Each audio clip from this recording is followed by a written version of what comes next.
السلام عليكم ورحمة الله وبركاته. بسم الله الرحمن الرحيم. الحمد لله رب العالمين، وصلى الله وسلم على نبينا محمد وعلى آله وأصحابه أجمعين ومن تبعهم بإحسان إلى يوم الدين. أما بعد. Welcome to the 14th episode of A Story and an Ayah. Today, inshallah, I would like to share with you verses number 27, 28, and 29 from Surah al-Furqan. This is where Allah subhanahu wa ta'ala says, وَيَوْمَ يَعَضُّ الظَّالِمُ عَلَى يَدَيْهِ يَقُولُ يَا لَيْتَنِي اتَّخَذْتُ مَعَ الرَّسُولِ سَبِيلًا يَا وَيْلَتَى لَيْتَنِي لَمْ أَتَّخِذْ فُلَانًا خَلِيلًا لَقَدْ أَضَلَّنِي عَنِ الذِّكْرِ بَعْدَ إِذْ جَاءَنِي وَكَانَ الشَّيْطَانُ لِلْإِنسَانِ خَذُولًا. The meaning of these verses are that Allah subhanahu wa ta'ala is talking about this individual on the Day of Judgment when he regrets and what he does.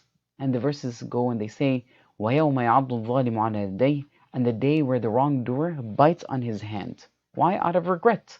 يَقُولُ يَا لَيْتَنِي اتَّخَذْتُ مَعَ الرَّسُولِ سَبِيلًا, I wish I had taken with the messenger a means and a way, meaning that he wishes that he had followed the Prophet sallallahu alaihi wasallam. يَا وَيْلَتَى, oh woe to me, لَيْتَنِي لَمْ أَتَّخِذْ فُلَانًا خَلِيلًا, I wish I have not taken so and so as a friend, meaning that I have not taken this person who has guided me away and astray from the right path as a friend. لَقَدْ أَضَلَّنِي عَنِ الذِّكْرِ, he had led me astray from the dhikr, meaning the Quran or the Rasul subhanahu wa ta'ala, بعد إذ جاءني, after it had come to me, which means that this person had received the revelation, he has received the remembrance of Allah subhanahu wa ta'ala. However, this friend of him led him astray from it and he followed him. And Allah subhanahu wa ta'ala says at the end of these verses, وَكَانَ الشَّيْطَانُ لِلْإِنسَانِ خَذُولًا, and the shaitan for man or to man is ever a deserter. He forsakes him after he had led him astray. So what is the story behind these three verses? It is mentioned that in Mecca, when the Prophet ﷺ, at the beginning of his da'wah, when he was relaying the message of Allah subhanahu wa ta'ala to the people of Quraysh, and some of the people of Quraysh would harm the Prophet ﷺ, they were aggressive towards him and some Muslims, and there were still a few, this is still the beginning of the da'wah, beginning of the messages of the Prophet ﷺ in Mecca, and so some were still not, on the fence, not harming the Prophet ﷺ. It just happened that one of those people who would not harm the Prophet ﷺ yet was Uqba ibn Abi Mu'ayt. And it's mentioned that Uqba ibn Mu'ayt, he would have this habit that after he would come from a travel or something, he would gather people around food and he would invite them. He would cook some food and he would invite them. And so among the people he would invite was the Prophet ﷺ. In fact, it was mentioned that he would like to sit with the Prophet ﷺ. He used to feel good when he was with the Prophet ﷺ. In fact, some other narrations mentioned that he was very close to accepting, but his self and his desires would sometimes push him away and direct him towards not becoming a Muslim yet. Whatever the case is, the incident that happened was that Uqba ibn Abu Mu'ayt had one day invited some people, and he invited the Prophet ﷺ along with these individuals. And the Prophet ﷺ said, I will not eat your food until you bear witness that there is no true deity worthy of worship except Allah subhanahu wa ta'ala. Meaning that I would not eat your food until you say, Ashhadu an la ilaha illallah wa ashhadu anna Muhammadan Rasulullah. And so Abu Mu'ayt, what he did was, he did say that statement, and so the Prophet ﷺ ate the food. Abi Mu'ayt, Uqba ibn Abi Mu'ayt, had a very close friend. In fact, one can say that he was his best friend. However, he was not with Abi Mu'ayt, Uqba ibn Abi Mu'ayt at that point. This individual was on a travel, on a journey, on a business trip, and he came later on. Now this individual was Ubay ibn Khalaf. When he came back from his travel, he asked about the people, what's Muhammad doing? And he was informed that the Prophet ﷺ was still continuing his da'wah. And by the way, Ubay ibn Khalaf was one of the disbelievers. In fact, he was one of the people who was the harshest towards the Muslims. So naturally, he was still not a believer, and he did not accept Islam. He died as a non-believer.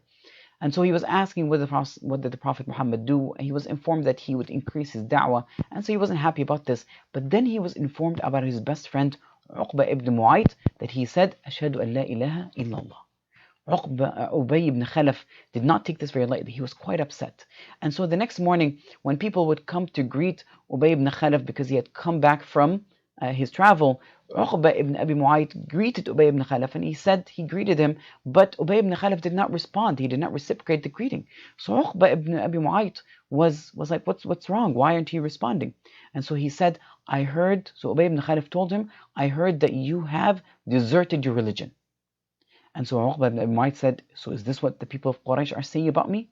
He said, yes. He said, then what should I do so that you, Ubay ibn Khalaf, will be pleased with me and the people of Quraysh would be also pleased with me?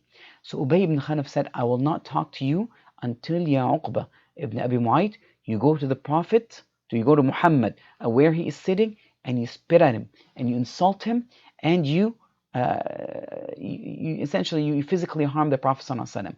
In one narration that you step on him, on the Prophet ﷺ. And so Uqba ibn Mu'ayt, this is what he did. He went to the Prophet ﷺ in public while the Prophet ﷺ was sitting with some of the people, and he insulted the Prophet ﷺ, and he spit on the blessed face of the Prophet ﷺ, and he proceeded to step on the Prophet ﷺ. In the other narrations, it mentioned that Uqba ibn Mu'ayt in fact brought an intestine of a slaughtered animal and he threw it at the Prophet ﷺ. And so by this action, Uqba ibn Mu'ayt, from that day on, what he did was he started becoming more aggressive towards the Muslims. He started becoming more harmful to them, even the Prophet ﷺ. In fact, it was even mentioned that that Uqba ibn Mu'ayt had gotten to the Prophet ﷺ and he started choking the Prophet ﷺ one time when he was prostrating, and that he had brought the intestines of a slaughtered camel and he threw it at the Prophet ﷺ. And in the Battle of Badr, he tried so hard to conspire to kill the Muslims on that Battle of Badr. So this was Uqba ibn Mu'ayt. And later on, he was among the people who were imprisoned in Badr, and he died at that battle, or after the Battle of Badr. And this is when Allah subhanahu wa ta'ala had revealed these verses, وَيَوْمَ يَعَضُّ الظَّالِمُ عَلَى يَدَيْهِ يَوْمَ يَعَضُّ الظَّالِمُ عَلَى يَدَيْهِ يَقُولُ يَا لَيْتَنِي اتَّخَذْتُ مَعَ الرَّسُولِ سَبِيلًا. So it will be on the day of judgment that Uqba ibn Abi Mu'ayt would say these words. I wish, he would bite on his hand in regret, and he says, I wish I would take a means with the Prophet sallallahu alaihi wasallam. يَا لَيْتَنِي لَمْ أَتَّخِذْ فُلَانًا خَلِيلًا. I wish I did not say so and so as a friend, referring who was Ubay ibn Khalaf. يا قد أضلني عن الذكر بعد إذ جاءني. He had led me astray from the remembrance from the Quran after it had come to me. So these were the verses that were revealed in that situation, or this is the reason behind that revelation. There's actually a very important message over here. And this important message has to do with that we should be very careful of who we take as friends. Because friends do have an impact on us. They do affect us. They affect our way of life. They affect how we behave. As human beings, we are social human beings. It is very normal that we affect others similar to how we get affected. And the Prophet ﷺ had taught this ummah, and he was very careful to teach us that it's very important who we are sitting with, or we who take as friends. So for example, the Prophet ﷺ has mentioned in hadith, he said, الرجل على دين خليله فلينظر أحدكم من يخالل. The translation is that the person is on the deen of his friend. Over here, deen means that he is on the way, on the methodology, which means that he is affected by his friend in his manners, in his actions and behaviors. And so the Prophet ﷺ said, المرء على دين خليل, which means the way of his beloved companion. فلينظر أحدكم من يخالل, so that each one of you look at who he is befriending. And so it's very normal for us to be affected by our friends in the way we speak, in the way perhaps we dress, in the way we behave, our manners. And so if our friends are good, they're pious, they're Muslim, they're righteous, our speech and behavior and attire and everything about us will be very similar.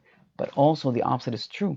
If our friends and companions are those who are not from the righteous, from the mischievous, the ones who have been led astray, and they do things that Allah subhanahu wa ta'ala is not pleased with, similarly our actions and our speech and our behavior will be the same. This is why the Prophet ﷺ also, when he was teaching us, he's not saying that only you are going to be affected by them, but also that these friends themselves, they can either benefit you or harm you.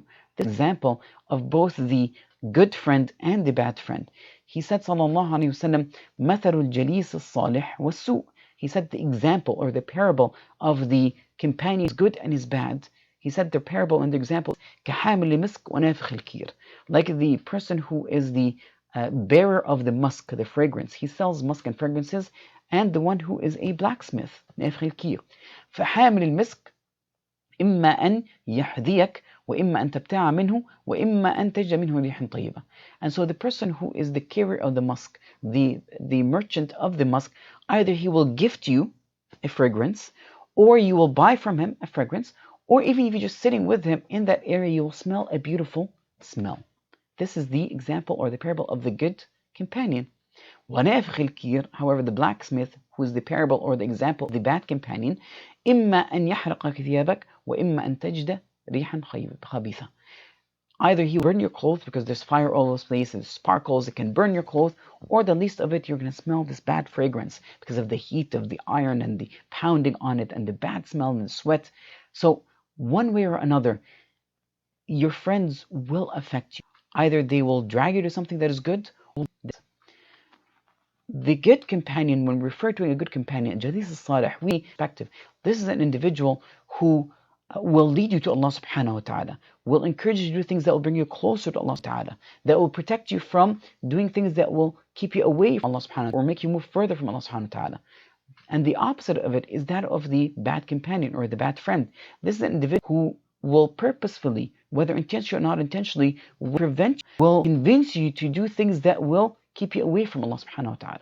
And these are examples we see throughout history. And so, for example, the verses that we're talking about over here, this is an example of when Uqba ibn Abi Mu'ayt, sitting with the Prophet ﷺ, he's trying to lead him to the best. You have Ubay ibn Khalaf on the other hand come and he convinced him, no, do not follow the Prophet ﷺ under the judgment. Our lesson, try to make sure that our companions are those who would help us obey Allah subhanahu wa ta'ala, to get closer to Allah subhanahu wa ta'ala, because otherwise we will regret it on the Day of Judgment. We will regret, and we see that the Prophet ﷺ had taught us what is right, but those individuals led us astray from this. Also true, once again, throughout history, including, for example, another story with the Prophet ﷺ and his uncle. We know the uncle of the Prophet ﷺ, Abu Talib, he was one of those people who had protected the Prophet that no harm comes to his nephew, the Prophet Muhammad ﷺ. Abu Talib at the deathbed. So he wanted him to become a Muslim. So he went to Abu Talib at his deathbed, pleading with him to say La ilaha illallah. However, who was sitting around? And Abdullah ibn Ubay ibn Umayyah. When the Prophet ﷺ came to Abu Talib, he told him, Ya Abu Talib, say La ilaha illallah, become a Muslim, so that I would defend you in front of Allah subhanahu wa ta'ala. When Abu Jahl and Abdullah ibn Umayyah heard this, what did they do? They said to Abu Talib, you are to desert the religion of your forefathers? ترغب عن ملة عبد المطلب? Do you want to leave the religion of Abdul Muttalib? And so Abu Talib remained silent. And so the Prophet ﷺ continued to convince him. And Abu Jahl and his friend on the other side continued to convince him the opposite. And unfortunately, Abu Talib sided with Abu Jahl. He did not want the people of Qur'an on his deathbed that he weakened and he did not have courage and that he deserted the religion of his forefathers because he was afraid. And so he said, at the end became a disbeliever and died a disbeliever. He said, I'm on the faith Abd al-Muttalib. And this is something that is unfortunate. Our friends sometimes peer pressure us to do wrong, similar to how good friends can sometimes peer pressure us to do things that are right. I ask Allah subhanahu wa ta'ala to make us among those who are able to wisely their friends, because they do affect us one way or another, whether we, so that inshallah we will be with those who we love from among our friends in Jannah, and not that we have followed those friends that are bad, that will lead us astray from the right path, the path of the Prophet ﷺ, the path of Allah subhanahu wa ta'ala, which in the end will only lead to Jannah. I ask Allah to enter Jannah on the Day of Judgment with those who are in the highest ranks, with the righteous and the pious predecessors. Jazakumullah khair. Assalamu alaikum wa rahmatullahi wa barakatuh.